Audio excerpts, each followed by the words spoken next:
दर्शकवृन्द नमस्कार। हामी धौलागिरी संवादमा जोड्छौँ। दर्शकवृन्द आजको यो धौलागिरी संवादमा हामी बागलुङ बजारदेखि बाहिर निस्केका छौँ, यानी म्याग्दी जिल्लाको मङ्गला गाउँपालिकाको बाबियाचौरमा आइपुगेका छौँ। र आजको यो कार्यक्रममा मेरो सहकर्मी क्यामेरा पर्सन हुन्छ दिलीपजी र म यति बेला केही समय पहिला मात्र मङ्गला गाउँपालिकामा आइपुगेका छौँ। आजको कार्यक्रममा हामीले मङ्गला गाउँपालिकाका अध्यक्षसँग कुराकानी गर्छौँ। समग्रमा 5 वर्षमा भएका गतिविधिका समीक्षा गर्छौँ आजको कार्यक्रममा। अबको क्रममा मङ्गला गाउँपालिकाका अध्यक्ष सतप्रसाद रोकासँग गरिएको कुराकानी। अध्यक्षज्यू, यो 5 वर्षलाई समीक्षा गर्दा तपाईँको यो कार्यकालमा पूर्वाधारतर्फ तपाईँले के गर्नुभयो? यो 5 वर्षको जुन कार्यकाल हो, यो 5 वर्षको कार्यकालमा विशेष गरेर सडक सञ्जाल र गाउँपालिकाको केन्द्रसँग जोडिने 12 मास यातायात सञ्चालन गर्ने हिसाबले मुख्यतया 5 वटा हाम्रा नमुना सौदागर थिए। ती नमुना सौदागरलाई स्तरोन्नति गर्ने काम हामीले गरेका छौँ। र हरेक बस्ती बस्तीमा सामुदायिक भवनहरू, हिजोसम्म चाहिँ विद्यालयका चाहिँ भवनहरूमा कार्यक्रम गर्ने, भेला बैठक, ती कुराले गर्दा विद्यालयमा प्रत्यक्ष असर पर्ने, पठन पाठनमा प्रत्यक्ष असर पर्ने भएको हुनाले हामीले एक गाउँ एक एकीकृत भवन र एक बस्ती एक खेल मैदान, यो हाम्रो नीति तथा कार्यक्रम अन्तर्गत र विभिन्न घना बस्तीहरूमा हामीले सामुदायिक भवन अनि हरेक घना बस्तीहरूमा खेल मैदान हामीले निर्माण गर्न सफल भएका छौँ। अहिले करिब हामीहरूको 16वटा जति खेल मैदान बनिसकेका छन्, 14वटा सामुदायिक भवनहरू बनिसकेका छन्। अहिले विभिन्न कार्यक्रमहरू तिनै सामुदायिक भवनमा, ती सामुदायिक भवनको हलहरूमा अहिले ती कार्यक्रमहरू सञ्चालन गर्दै जाँदा अहिले सहज परिस्थिति सिर्जना भएको छ भने हिजो मेला पर्वहरू विद्यालयको प्राङ्गणमा जुन लाग्ने प्रचलन थियो त्यो पूर्ण रूप चाहिँ हटेर अहिले ती बनेका खेल मैदानमै मेला पर्वहरू लाग्ने त्यो खालको एउटा भनौँ न सहज परिस्थिति सिर्जना हुन गएको छ। हिजो विशेष गरी म्याग्दीलाई के पनि भनिन्छ भने लामो दिन, धेरै दिनसम्म मेला लाग्ने विद्यालयमा पठन पाठनलाई तपाईँहरूको कार्यकालमा त्यसलाई रोक्नु भयो? हजुर, हामीले 5 दिनसम्म 5 दिनभन्दा बढ्ता मेला लाग्न नपाइने, त्यसमाथि पनि विद्यालयको प्राङ्गणभित्र मेलालाई पूर्ण रूपमा चाहिँ प्रतिबन्ध लगाइयो, जसको कारण हामीले त्यही खालको नीति कार्यक्रम तय गर्दा अहिले निर्मित खेल मैदानमा नै मेला पर्व लाग्ने त्यो खालको एउटा प्रचलन आइसकेको छ। जस्तै अध्यक्ष के देखिन्छ भने अब अलि मङ्गला गाउँपालिका अलि विकटको पनि प्रत्येक वडामा जोड्नको लागि सडक सञ्जालको कुरा छ। अब भूगोलले पनि त्यति साथ नदिएको, प्रत्येक वडासम्म अहिले सहज यातायात पुग्ने अवस्था छ। अहिले चाहिँ अब जुन बाबियाचौर जुन केन्द्र हो, गाउँपालिका केन्द्र, अहिले 2वटा मङ्गला 3 पखेर र मङ्गला 5सँग जोड्ने चाहिँ मोटराइबल पुलहरू चाहिँ अहिले निर्माण को चरणमै छन्। अब सायद यो आर्थिक वर्षमा सिद्धिन्छ। यो चाहिँ अब सिद्धियो भनेपछि अर्मन र ब्रन्जासँग सिधै जोड्ने मोटराइबल पुलहरू बनिसक्यो भनेपछि त्यहाँको बाटोहरू अहिले क्लियर भइसकेका छन्, 12 मास चल्न सक्ने अवस्थामा छ। त्यसले गर्दा हरेक अब 5 वटाबाट जुन गाउँपालिका केन्द्रसम्म जोड्ने जुन बाटोहरू यो एकदमै सहज ढङ्गले अब यातायातका साधनहरू गाउँपालिका केन्द्रसम्म चल्न सक्ने अवस्था सिर्जना भएको छ। होइन, एकपटक हामीलाई पनि भन्नुभएको थियो झन्डै 7 विषय हुँदै बराजाको बाटो, यो बाटो चल्दै सुरु गर्नुभयो। हजुर, कार्यक्रममै लगभग यो बाटो सम्पन्न हुन्छ भनेर हामीसँग पनि कुराकानी गर्नुभयो। हजुर, कस्तो छ अहिले यो बाटोको अवस्था? अहिले यो बाटोको अवस्था लगभग यो जुन मङ्गला 3 र 4 जोड्ने बाटो, हजुर, यो मङ्गला गाउँपालिकाकै नमुना बाटो, अहिले त्यसैलाई नमुना मानेर अन्य बाटोहरू पनि त्यही ढङ्गको जुन नमुना सडकहरू रहिआएछ त्यसैलाई हेरेर त्यसैको नकल गरेर अहिले भइरहेका बाटोहरू पनि त्यही हिसाबले चाहिँ निर्माण भइरहेको छन्। शैक्षिक क्षेत्रमा अब पूर्वाधारको हिसाबले अलि जुन विद्यालयहरू थिए केही समय पहिला हामी पनि विभिन्न ठाउँमा गएर ती समाचारहरू प्रसारण गर्थ्यौँ। के छ विद्यालयहरूको बनेको अवस्था, नयाँ विद्यालयका निर्माणको अवस्था के छ, कस्तो छ? अहिले विद्यालयहरू करिब मङ्गला गाउँपालिकाका 40वटा सामुदायिक विद्यालयहरूमा हिजोको जुन अवस्था थियो हामी निर्वाचित भइरहँदा विद्यालयको चाहिँ भवनहरूको पूर्वाधारको जुन अवस्था साह्रै नाजुक थिए, घेराबार थिएन, त्यो अवस्था जुन थियो, अब अहिले सबै ठाउँमा 40वटै विद्यालयहरूमा जुन भवनका कुराहरू छन्, यो संरचनाहरू पूर्वाधारको कुराहरू सबै चाहिँ बनिसकेको अवस्था छ। अब खासै त्यस्तो खालको समस्या छैन भनेपछि सबै विद्यालयहरूमा अब घेराबारका कामहरू पनि करिब करिब सम्पूर्ण भइसकेको अवस्था छ र हिजोको अवस्थाभन्दा आज तुलनात्मक रूपमा धेरै अगाडि बढिसकेको अवस्था छ, राम्रो भइसकेको अवस्था छ। भनेपछि झन्डै 40वटा नयाँ विद्यालय बने लगभग। हजुर हजुर, करिब त्यसलाई कतिपय ठाउँमा चाहिँ नयाँ विद्यालय बने, कतिपय त्यसलाई चाहिँ स्तरोन्नति गरेर चाहिँ मर्मत सुधारका कार्यक्रम गरेर विद्यार्थीको लागि पठन पाठनको लागि योग्य चाहिँ भवनहरूको निर्माण भइसकेको अवस्था छ। शैक्षिक गुणस्तरको लागि के काम गर्नुभयो? अब शैक्षिक गुणस्तरको लागि मुख्यतया अहिलेको समय सन्दर्भअनुसार जुन आइसिटी हो महत्त्वपूर्ण कुराहरू, यो आइसिटीलाई हामीले एकदमै त्यसलाई आइसिटीलाई प्रयोग गर्ने, आइसिटी सञ्चालन, जुन खालको एउटा हो त्यो प्रविधिलाई चाहिँ हामीले एकदमै गहन ढङ्गले त्यसलाई मनन गरेर त्यही अनुसारका चाहिँ सामग्रीहरू हामीले विद्यालयमा पठन पाठनको लागि चाहिँ हामीले पुर्याइसकेका छौँ। त्यो मात्र नभएर शिक्षकहरूलाई तालिमका कुराहरू, गोष्ठीका कुराहरू र उनीहरूलाई दक्ष बनाउनको लागि, अझै उत्साहित बनाउनको लागि प्राध्यापकहरूलाई प्रोत्साहित गर्ने यी विविध खाले क्रियाकलापहरू चाहिँ हामीले यो शैक्षिक विकासको लागि एउटा महत्त्वपूर्ण जुन पक्ष हो शैक्षिक विकास, त्यसको लागि चाहिँ हामीले थुप्रै कामहरू गर्दै आइरहेका छौँ। अर्को कुरा अध्यक्षज्यू, अलि टाढा पनि भने उच्च शिक्षाको लागि यहाँबाट बाहिर जान पर्छ। हजुर हजुर, के छ तपाईँहरूको यो कार्यकालमा क्याम्पसका लागि, उच्च शिक्षाको लागि के पहल गर्नु?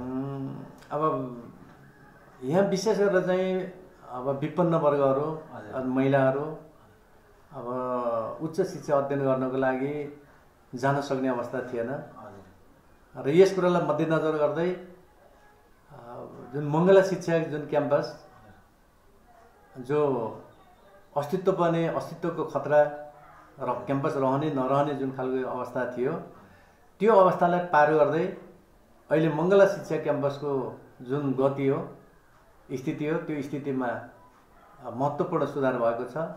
विद्यार्थी सङ्ख्यामा वृद्धि भएको छ। यहाँबाट उत्पादन भएका विद्यार्थीहरूले अहिले शिक्षा जुन आयोग हो, यो आयोगमा थुप्रै विद्यार्थीहरूले आयोगमा नाम निकालेर अहिले आफ्नो जीवनयापनको लागि जागिर खान पनि सफल हुनुभएको छ। थुप्रै महिलाहरू जागिर प्राप्त गर्न सफल हुनुभएको छ।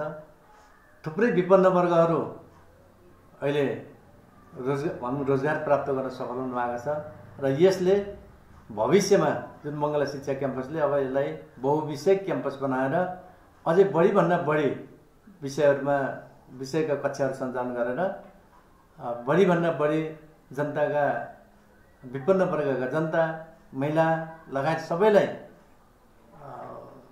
शिक्षा दिने एउटा गहन शिक्षा दिने त्यो खालको एउटा अभियानको क्रममा हामी छौँ। जस्तै अध्यक्षज्यू, अब पूर्वाधारको हिसाबले पनि अलि ठुलै खर्चमा बन्यो, अब निजी क्षेत्रसँग पनि सहकारी भयो यो क्याम्पसको कुरा गर्दा। यो क्याम्पसको कुरा गर्दा विशेष गरेर निजी क्षेत्रले ठुलो यो अपूर्णीय जुन खालको सहयोग गर्नुभएको छ। सायद उहाँहरूको सहयोग हुँदैन थियो भनेपछि यो क्याम्पसको रूपमा रहन सक्दैन थियो, जग्गा खरिद हुन सक्दैन थियो। अहिले क्याम्पस सञ्चालनको लागि पनि 15 रोपनी जग्गा चाहिँ आवश्यक हुन्छ। तर हामीले जुन खालको अहिले 33 रोपनी जुन जग्गा प्राप्त गऱ्यौँ र यो 33 रोपनी जग्गा प्राप्त गर्दै गर्दा अब निजी क्षेत्रका विशेष गरेर चाहिँ विदेशमा रहने र स्वदेशमा चाहिँ रहने थुप्रै जो समाजसेवी व्यक्तित्वहरू हुनुहुन्थ्यो, त्यस्ता समाजसेवी व्यक्तित्वहरूले जुन खालको सहयोग गर्नुभयो, त्यो सहयोगको फलस्वरूप हामीले 33 रोपनी जग्गा प्राप्त गर्न सफल भयौँ। यसले गर्दा जुन खालको सहयोग गर्नुभयो अब निजी क्षेत्रबाट, यसको लागि म आफैले पनि अगुवाई गरिरहेको र यो क्याम्पसलाई स्थापित गर्न जुन खालको अगुवाई गरे त्यस अगुवाईमा उहाँहरूले जुन सहयोग गर्नुभयो त्यसको लागि चाहिँ एकदमै उहाँहरूलाई हार्दिक आभार एवं धन्यवाद व्यक्त गर्दछु। उहाँहरूको जुन सहायता, उहाँहरूको सहयोग एकदमै उच्च छ। भनेपछि यसपालि भनौँ न तपाईँले जुन सहयोग माग्नुभएको थियो विदेशमा भएका मङ्गलावासीहरू मङ्गला गाउँपालिकावासीहरू पनि त्यस उत्साहजनक सहभागिता रह्यो, कतै न कतै सहभागिता चाहिँ रह्यो विदेशमा रहेका दाजुभाइहरूसँग पनि। विदेशमा रहेका दाजुभाइहरू हजुर दिदीबहिनी सम्पूर्ण जति पनि विदेशमा हुनुहुन्छ यो क्याम्पसलाई चाहिँ स्थापित बनाउनको लागि मैले अघि भने चन्दा सङ्कलन जुन खालको भूमिका रह्यो त्यो विशेष गरेर विदेशमा रहने साथीहरूको भूमिका एकदमै उच्च रहेको। र अर्को कुरो सधैँ जोड्ने पर्यटनको लागि झाँक्रीपानी, टोड्के हजुर र चाँगा होइन, हजुर यी क्षेत्रहरू अलि जोड्ने के भयो, कस्तो रह्यो हजुरको कार्यक्रममा पर्यटन ठाउँहरूमा के गर्नुभयो त? अब विशेष गरेर चाहिँ हामीले पर्यटकीय क्षेत्रको पहिचान गर्दै अब चाङ्गा, झाँक्रीपानी, चिनाको दरबार, टोड्के अब यी क्षेत्रहरूलाई एउटा आन्तरिक पर्यटक विदेशी पर्यटकहरूको चाहिँ एउटा मुख्य एउटा भ्रमणको स्थल बनाउनको लागि हामीले प्रयासरत रह्यौँ। यही अन्तर्गत बङ्गला 3 झाँक्रीपानीमा अहिले होमस्टेहरू सञ्चालन भइराखेको छ। होमस्टेको तालिम लियौँ। अहिले हिजोको झाँक्रीपानीभन्दा आजको झाँक्रीपानीले काँचुली फेरेको छ। होमस्टेहरू सञ्चालनमा छन्। जनताहरूको आयस्तरमा चाहिँ वृद्धि भएको छ। आन्तरिक पर्यटकहरू बढिरहेका छन्। अहिले जुन हामीले झाँक्रीपानीमा भ्यू टावर बनाइयो, झाँक्रीपानीको जुन अब कुवालाई चाहिँ मर्मत सम्मान गरियो, त्यो सँगसँगै जोडिएको चिनाको दरबार, त्यो चिनाको दरबारलाई जुन व्यवस्थित बनाइयो र अलि बढी प्रचार प्रसारमा जुन लगियो, पूर्वाधारका कामहरू गरियो, त्यसले गर्दा अहिले अब चिनाको दरबार हेर्न जानेको लस्कर, झाँक्रीपानी जहाँदेखिबाट त्यहाँ देखिने हिमालहरू, त्यहाँदेखिबाट देखिने विभिन्न बस्तीहरूको अवलोकन गर्नको लागि अहिले आन्तरिक पर्यटक भनौँ बढीभन्दा बढी अब त्यसरी चाहिँ पर्यटकहरूको आकर्षण बढेको छ भने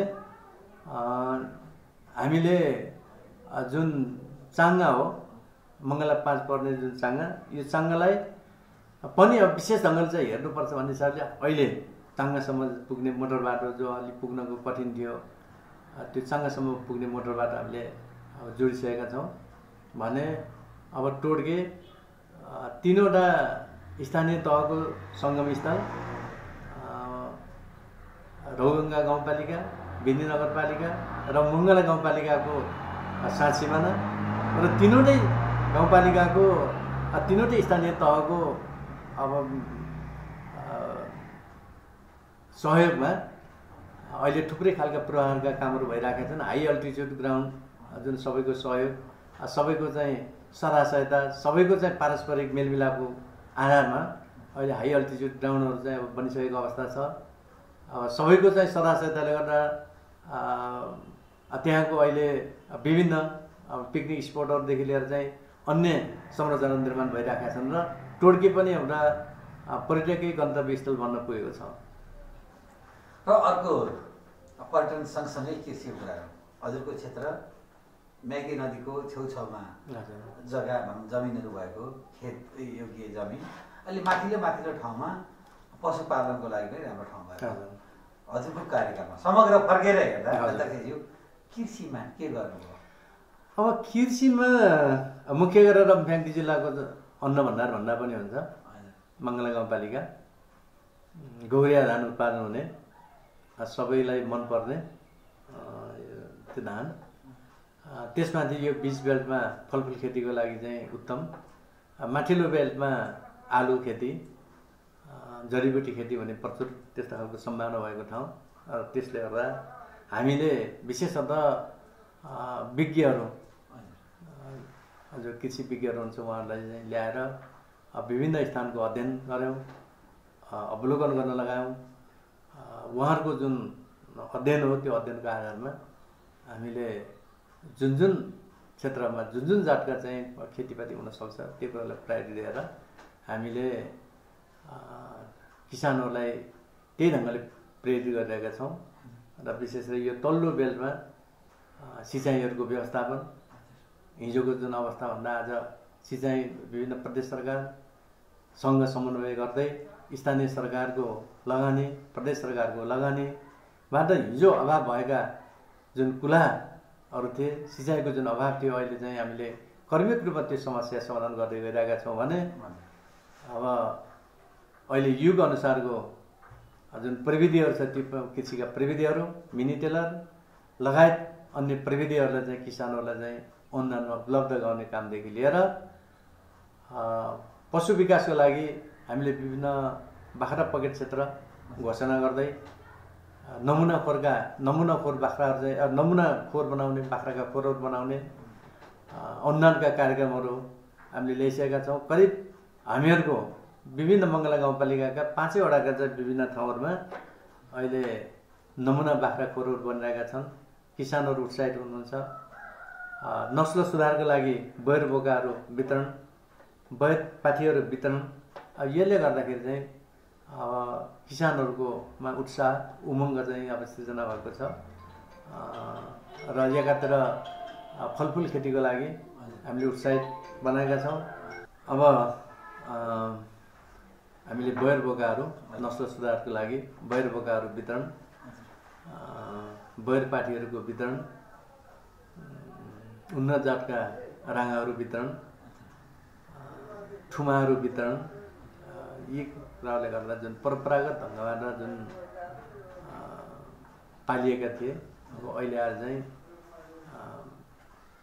किसानहरूमा बैर बोका पाल्ने, बैर बाख्रा पाठी पाल्ने, व्यावसायिक रूपमा चाहिँ बाख्राहरू चाहिँ पाल्ने त्यो एउटा चाहना बढ्दै गएको छ किसानहरूमा। जस्तै अध्यक्षले हजुर गर्नुभयो 40वटा नयाँ विद्यालय भने, नयाँ क्याम्पस पनि बनाइयो भन्नुभयो शिक्षाको क्षेत्रमा। हजुर, सँगसँगै स्वास्थ्यको क्षेत्र पनि अलिक महत्त्वपूर्ण हो। अब अलि यहाँबाट जान पनि टाढो, स्वास्थ्यको क्षेत्रमा हजुरको यो कार्यकालमा के काम भयो? अब स्वास्थ्यको क्षेत्रमा विशेष गरेर हजुर हामीले अहिले हाम्रो जुन अब 4वटा स्वास्थ्य चौकी छ, 4वटा स्वास्थ्य चौकी बाहेक सामुदायिक स्वास्थ्य इकाइ मार्फत हामीले जुन अब फर्स्ट जुन अब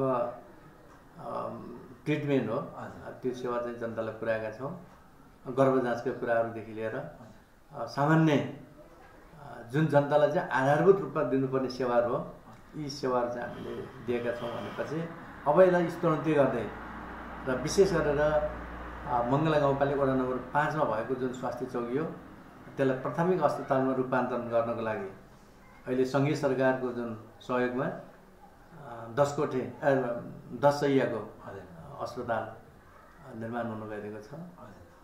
यो पछि मलाई लाग्छ यो पूर्णता पाइसकेपछि यहाँदेखिबाट अन्य सेवाहरू पनि एउटा जनतालाई चाहिँ उपलब्ध गराउने कुरामा एकदमै विश्वस्त छौँ। र यो समय अब धेरै योजनासहित आउनु भएको थियो, बिचमा झन्डै 2 वर्ष कहिले लकडाउन खोल्ने, कहिले लकडाउन बन्द गर्ने भने यो कोभिडले कतिको प्रभाव पार्यो, कुन क्षेत्रलाई बढी प्रभाव पार्यो? र खास गरेर कोरोना जुन कोभिड हो, हजुर यो कोरोना कोभिडको कारण मङ्गला गाउँपालिका पनि अछुटो रहेन। जनताको चाहिँ सुरक्षाको लागि, त्यति बेलाको भयभीत अवस्थामा जनताको सुरक्षाको लागि, जनतालाई चाहिँ धैर्यता प्रदान गर्नको लागि हामीले एउटा कठिन सङ्घर्ष गर्नु पर्यो। र विशेष गरेर शिक्षाको क्षेत्र, उद्योग व्यवसायको क्षेत्र, विकास निर्माणको क्षेत्र, यो सुरुका चरणमा यो क्षेत्रहरूमा चाहिँ ठुलो प्रभाव पार्यो। विद्यार्थीको पठन पाठन बन्द, अनि विकास निर्माणका कामहरू ठप्प। अर्कोतर्फ चाहिँ उद्योगहरू, सानातिना उद्योगहरू, पसलहरू चाहिँ बन्द। यसले गर्दा अब विशेष गरेर त्यति बेला चाहिँ यी क्षेत्रहरूमा चाहिँ व्यापक प्रभाव पर्यो। रणनीतिक योजनाहरू जुन छ नि गाउँपालिकाका, ती योजनाहरूको अवस्था कस्तो छ, के भएको छ?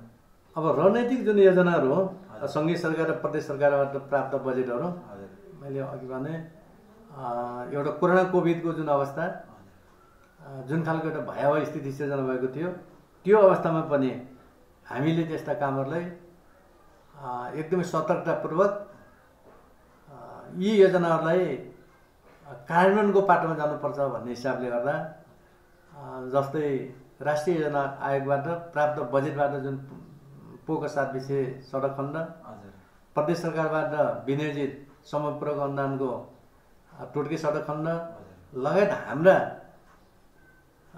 बजारको जुन अब पिच, यी जुन कार्यक्रमहरू थिए, रणनीतिक जुन कार्यक्रमहरू आयोजनाहरू, यी आयोजनालाई पूर्णता दिन क्रमको लागि हामी एकदमै लागि पर्यौँ, ठाउँ ठाउँमा समन्वय गऱ्यौँ, जसको कारण हाम्रा आयोजनाहरू चाहिँ अल्पत्रमा परेको अवस्था छैन। र अर्को कुरो, लगभग 5 वर्ष हेर्नुभयो नजिकबाट हेर्नु, साँच्चै अब मङ्गलामा गर्नुपर्ने के जस्तो लाग्छ? मङ्गला समृद्धि बनाउनको लागि एउटा पूर्वाधार, एउटा टेको रह्यो। अबका दिनमा मङ्गलालाई समृद्धि बनाउनको लागि अब यो अनुभव पनि त छ नि, अर्को कोही आउन सक्छ, हजुरको अर्को साथी आउन सक्छ, हजुर पनि आउन सक्नुहुन्छ। अब यो मङ्गलालाई समृद्धि मङ्गला, राम्रो मङ्गला बनाउँदा ठ्याक्क के कुरामा जोड्दा अब अलि सजिलो छ भन्नुहुन्छ? अब चाहिँ अब समृद्धिको दिशामा जानको लागि नम्बर 1 अब किसानहरूलाई चाहिँ व्यावसायिक बनाउने, युवाहरूलाई उत्पादनसँग जोड्ने र युवाहरूलाई उत्पादनसँग जोड्दै हामीले जब यहाँको स्रोत र साधनलाई उपयोग गर्छौँ त्यति बेला समृद्धिको दिशामा जान सकिन्छ। अबको विकल्प भनेको त्यही हो। अब जस्तै ठ्याक्कै हेर्दा मङ्गलाको आम्दानीको हिसाबले, मङ्गलालाई राम्रो बनाउने हिसाबले यतिको आम्दानी गर्न सक्ने के छ? कुन कुन क्षेत्रलाई अलि बढी फोकस गर्नुपर्छ जस्तो लाग्छ? अब मङ्गलालाई अब समृद्धिको दिशामा लानको लागि विशेष गरेर पर्यटन, पहिलो पर्यटन हो, पर्यटन, अब कृषि पर्यटन, अब कृषि र पशुपालन, माथिल्लो बेलतिर जडीबुटी खेती, जडीबुटी खेती, पशुपालन, कृषि लगायत यी कुरालाई चाहिँ जोड दिन सकियो भनेपछि विकास र लगभग लगानी गर्न आउनेहरूको लागि पनि पूर्वाधार चाहिँ लगभग तयार भयो भन्न। हजुर हजुर। जस्तै अहिले बाहिरबाट आएर यहाँ कतिपयले कृषिमा लगानी गर्न सुरु गरिसकेका छन्। अब मोटर बाटो पनि झन्डै यहाँबाट बाहिर जाने बाटो पनि सजिलो भइसकेका छन्। कृषिमा बाहिरबाट आएर लगानी गर्न सक्ने सम्भावना पनि छ। सम्भावना छ, कृषिमा सम्भावना छ, पर्यटनमा सम्भावना छ। यो प्रशस्त चाहिँ अब सम्भावनाका ढोकाहरू खोलेका छन्। अनि अर्को चुनौती पनि जस्तै विशेष गरेर म्याग्दी खोला अलि ठुलो भागमा बढ्छ, वर्षाको समयमा अलिक तकनाफै बढाउने गर्छ। त्यसलाई व्यवस्थापन गर्नको लागि के गर्नुपर्छ? अहिले र विशेष गरेर यो जुन म्याग्दी नदीको जुन दायाँ बायाँ धार परिवर्तन गर्ने, उर्वरा भूमिहरू चाहिँ नाश गर्ने जुन खालका अहिले घटनाहरू चाहिँ घटिराखेका छ, यसलाई नियन्त्रण गर्न पहिलो चुनौतीको विषय बनेको छ। र त्यसले गर्दा हामीले यो जुन धार परिवर्तन गर्दा जुन खालको हानि नोक्सानी हो त्यो हानि नोक्सानी जोगाउनको लागि र स्वयं स्थानीय सरकारले मात्रै त्यसलाई गर्न नसकिने अवस्था, त्यसलाई सुरक्षा दिन नसक्ने अवस्था, पूर्वाधार निर्माण गर्न नसक्ने अवस्था भएको हुनाले हामीले यो हाम्रो भूभागका म्याग्दी नदीका दायाँ बायाँ किनारका डिपिआर तयार गरेर पनि सम्बन्धित निकायमा यो उर्वरा भूमिलाई जोगाउनुपर्छ भन्ने हिसाबले डिपिआर तयार गरेर माग पनि गरेका छौँ। र यो गर्दा फेरि पनि हामीले आफ्नो तर्फबाट स्थानीय सरकारले विभिन्न कार्यालयहरूसँग जस्तै विशेष गरी भू संरक्षण कार्यालय लगायत र हामी स्वयंको जुन सक्रियतामा ठाउँ ठाउँमा चाहिँ तत्पन गर्ने, चेकड्यामहरू बनाउने जुन प्रयासहरू यो हाम्रो तर्फबाट अधिकतम प्रयास हामीले गरेका छौँ। तर त्यो मात्रै समाधानको विषय होइन, यसलाई ठुलो लगानी, ठुलो बजेटको, ठुलो पुँजीको आवश्यकता हामीले महसुस गरेका छौँ। जस्तै अब भूकम्प पछाडि पुनर्निर्माणको समयमा पनि हजुर हुनुभयो, जनता आवासको पनि कुराकानी भयो होइन, के छ अब अलि तल्लो वर्गलाई माथि ल्याउने कार्यक्रम भयो कि भएन, के भयो? स्वाभाविक रूपमा हजुर अब भूकम्पपछिको जुन अब पुनर्निर्माणका कुरा बाँकी थिए हजुर, र हामीले यो भूकम्प निर्माण जुन अब भूकम्पपछिका चाहिँ निर्माण हुने कुरामा एकदम जोड दियौँ। सङ्घीय सरकारको सहयोग र स्थानीय सरकारको सहलगानीमा चाहिँ जनता आवासका कार्यक्रम, त्यसपछि जुन विपदहरू परे, प्राकृतिक विपदहरू, पूर्ण क्षति भए, त्यस्ता पूर्ण क्षति भएका घरहरूलाई विदेश सङ्घको सहयोग, त्यसमाथि पनि स्थानीय सरकार, सङ्घीय सरकार, प्रदेश सरकारको सहयात्रामा हामीले त्यस्ता पूर्ण क्षति भएका घरहरू निर्माण गर्ने कुरालाई पनि अगाडि जोड्दै अगाडि बढ्दै हामीले ती निर्माण गऱ्यौँ। अहिले अब 1-2वटा मात्रै निर्माण हुन बाँकी छन्। अब त्यो लगायत अब विपन्न वर्गहरू जसले चाहिँ पानी पर्दा पनि अब एउटा ओत नपाएको जुन अवस्था थियो, छाना चुहिएर त्यसरी बस्नु परेको जुन दर्दनात्मक अवस्था थियो, त्यो दर्दनात्मक अवस्थालाई हटाउनको लागि स्वयं गाउँपालिकाले पनि अब टिनहरूको चाहिँ व्यवस्था गऱ्यौँ। एकातिर खरको छाना विस्थापित सँगै सरकारको जुन कार्यक्रम हो 110 घरधुरी थियो, त्यो 110 घरधुरीको खरको छाना विस्थापित हामीले गर्न सफल भयौँ भने अर्कोतर्फ अब हामी स्थानीय सरकारले पनि अति नै आवश्यक भएका ठाउँहरूमा हामीले अब त्यो खरको छानालाई विस्थापित गर्ने कार्यक्रमलाई हामीले पनि सम्पन्न गऱ्यौँ। हामी धेरै ठाउँमा जान्छौँ अध्यक्षज्यू, धेरै ठाउँमा के छ भने विशेष गरेर एक घर एक धाराको कुरा छ। तपाईँको खासै पानीको समस्या कस्तो थियो? हजुरको गाउँपालिकामा पानीको समस्या थियो कि थिएन? अलि माथि भेगमा त पानीको पनि समस्या थियो, त्यतातिर तपाईँहरूले के गर्नुभयो? खास गरेर जनतालाई स्वच्छ पानी दिलाउनको लागि महत्त्वपूर्ण यो पाटो भएको हुनाले यो कुरालाई हामीले एकदमै हृदयङ्गम गऱ्यौँ र गाउँपालिकाका विभिन्न स्थानहरूमा जहाँ अभाव थियो त्यस्तो अभाव भएको ठाउँमा प्रदेश सरकारको सहयोग, वार्डसँगको सहकार्यमा हामीले विभिन्न ठाउँहरूमा एक घर एक धाराका कार्यक्रमहरू मङ्गला 3 को मङ्गला 1, मङ्गला 2, मङ्गला 3 लगायत मङ्गला 4 मा हामीले विभिन्न ठाउँमा एक घर एक धारा पानीको व्यवस्थापन मिलाइसकेका छौँ। तर पनि यी कुराहरूलाई अझै पनि कतिपय कामहरू पुरा गर्न बाँकी छ। अहिले पनि जनताहरूले स्वच्छ खानेपानी प्राप्त गर्न सकेका छैनन् र केही कामहरू ती बाँकी नै छन्। त्यस कारणले गर्दा त्यो बाँकी काम पुरा गर्ने अभिभार बाँकी नै छ। सायद अब लाग्छ आगामी सरकारले यी कामहरूलाई पूर्णता पक्कै पनि दिनेछ।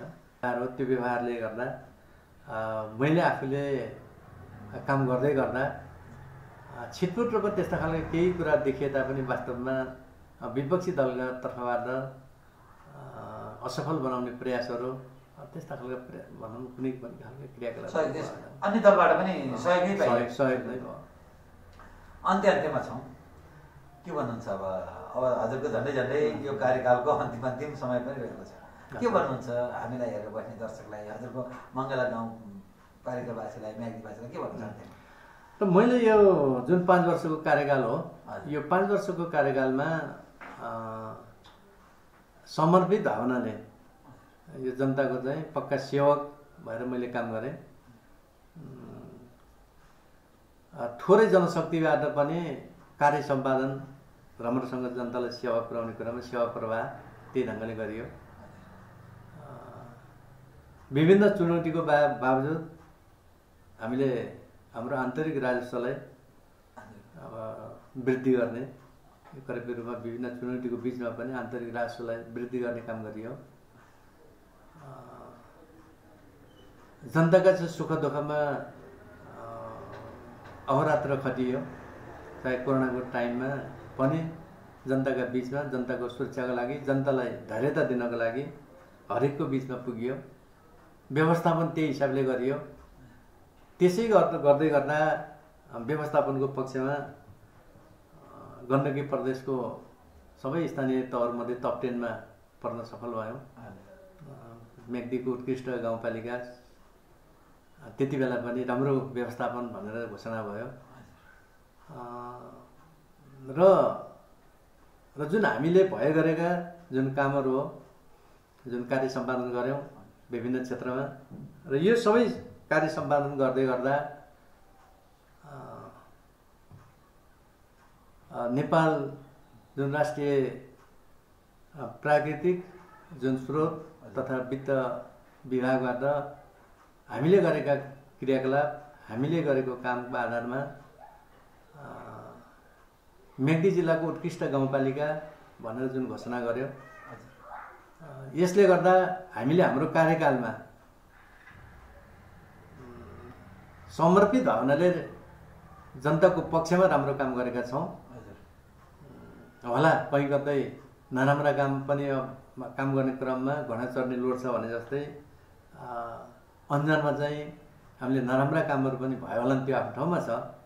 तर पनि समग्रमा भन्दा मङ्गला गाउँपालिकाले अग्रस्थानमा रहेर काम गरेको कुरा जगजाहेर छ। अब यो मङ्गलालाई समृद्धि बनाउनको लागि 5 वर्ष एउटा फाउन्डेसन तयार भयो। हजुर। प्रत्येक वडामा बाटो पुग्यो। कृषिका क्षेत्रमा सिँचाइका काम भए, खानेपानीका क्षेत्रमा काम भए, विद्यालयका क्षेत्रमा काम भए। अब आउने 5 वर्ष अबका दिनमा गर्ने काम साँच्चै अझ मङ्गलालाई गर्न पर्ने काम के कुराले बढी प्राथमिकतामा राख्नुपर्छ जस्तो लाग्छ हजुरलाई? र विशेष गरेर जुन हाम्रा मुख्य गाउँपालिकासँग जोड्ने बाटाहरू छन् र हामीहरूको ट्र्याक पनि खोलिसक्यो र स्तरोन्नत पनि भइसकेको हुनाले नम्बर 1 अब यसलाई अब यो आगामी 5 वर्षभित्रमा अब कम्तीमा पनि अब पिच सुरुवात गर्ने नम्बर 1।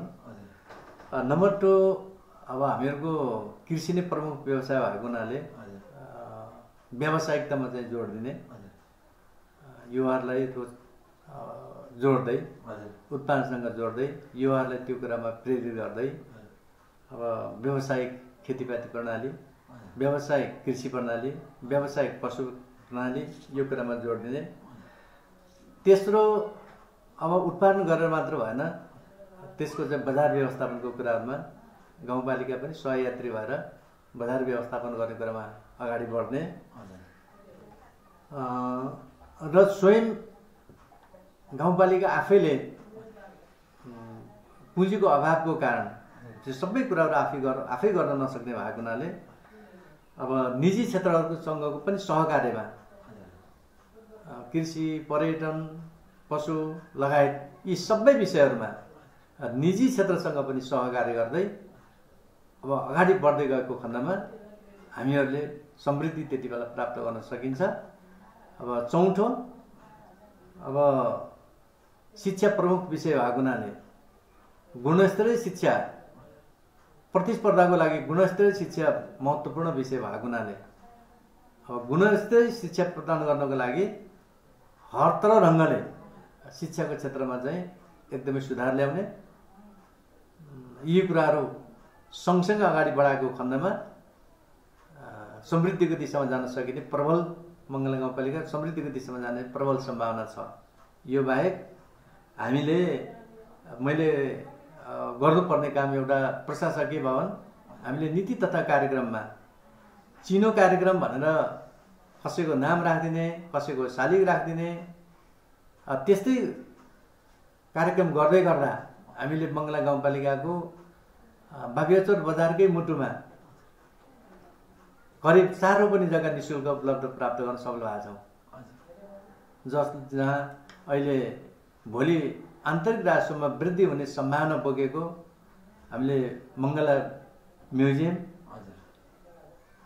अनि इन्द्रेणी पार्क, मङ्गला इन्द्रेणी पार्क हामीले यो स्थापना भनौँ न त्यो पूर्वाधारहरू खडा गरिसकेका छौँ भने यही जगमा टेकेर अब प्रशासकीय भवन निःशुल्क रूपमा प्राप्त गर्दै सकेसम्म चाहिँ त्यही आधारलाई मानेर निःशुल्क रूपमा प्राप्त गरी जनतालाई सहज ढङ्गले सेवा प्रवाह गर्नको लागि एउटा प्रशासकीय भवन निर्माण गर्ने त्यो एउटा महत्त्वपूर्ण जिम्मेवारी पनि हामीसँग छ।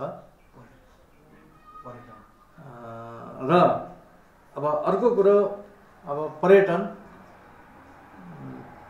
यो पर्यटन महत्त्वपूर्ण पक्ष भएको हुनाले यो पर्यटन क्षेत्रको चाहिँ विकासको लागि होमस्टे, ती ठाउँमा होमस्टे सञ्चालन, पर्यटन पूर्वाधारका कुराहरू, साङ्गा, झाँक्रीपानी, तिनचुले, टोड्के लगायत यदि जुन यो महत्त्वपूर्ण जुन स्थानहरू छ, यो महत्त्वपूर्ण स्थानहरूलाई पर्यटकीय क्षेत्रको रूपमा पहिचान गर्दै अगाडि बढाउने र समृद्धिको दिशामा चाहिँ अगाडि बढ्ने एउटा महत्त्वपूर्ण कडीको रूपमा जुन विकास गर्ने जुन लक्ष्य छ, यो लक्ष्यको लागि अब गाउँपालिका आफैले, स्थानीय सरकार आफैले पनि यो पुँजी पर्याप्त नभएको हुनाले अब अन्य निजी क्षेत्रका सँग पनि सहकार्य गर्दै अगाडि बढी गाउँपालिकालाई समृद्ध दिशामा जानको लागि अब हामी अगाडि यो अनुभवले स्थानीय भनौँ यो गाउँपालिकावासी विदेशमा रहेका विभिन्न ठाउँमा जागिर गर्ने केही गर्न सकिन्छ, समृद्धि बनाउन सकिन्छ भन्ने